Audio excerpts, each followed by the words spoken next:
Netflix's movie, Narvik, explores an intriguing World War II story that you may not have heard of involving a small Norwegian town at the center of an iron ore struggle between Germany and Great Britain.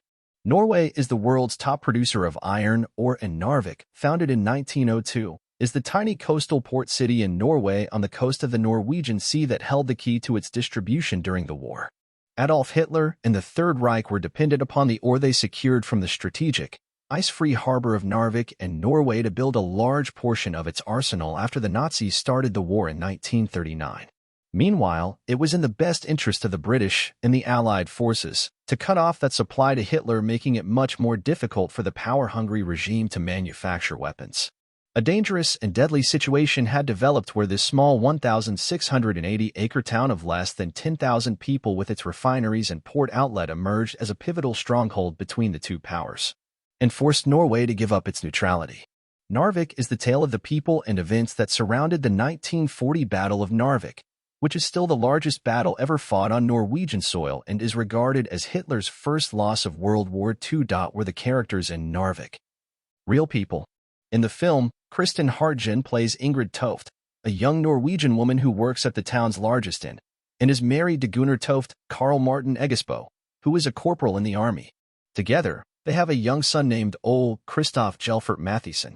The World War II drama does a remarkable job of portraying the very simple and normal day-to-day lives of the people of Narvik before the German occupation and subsequent English response forced them into taking sides in the interest of protecting their own people. When the Germans' forces decide to take up residence in the entire hotel where Ingrid works, she becomes extremely useful to them as she knows German and can serve as a translator between the town's mayor and the German officers who are in the process of commandeering the city.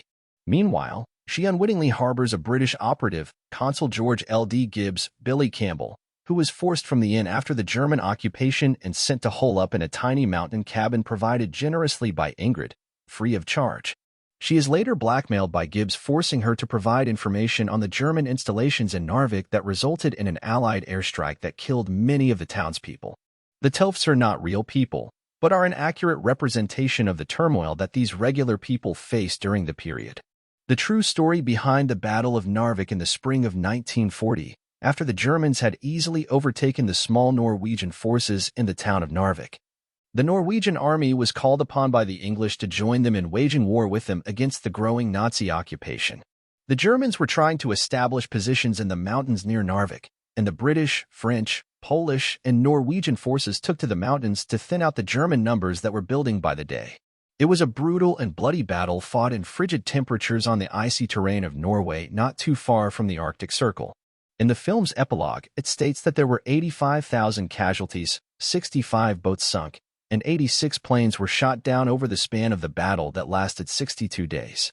Many of us think of World War II as a battle fought primarily between Germany and the Allied forces of the United States, Great Britain, and the Soviet Union.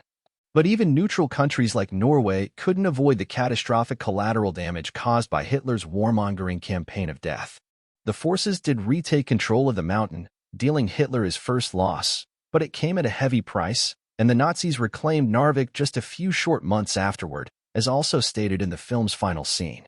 Tragedy after the Battle of Narvik. After the people of Narvik are forced to evacuate their homes and flee on every available fishing boats, British and French troops pulled out of Norway, something they had planned on doing even before the Battle of Narvik.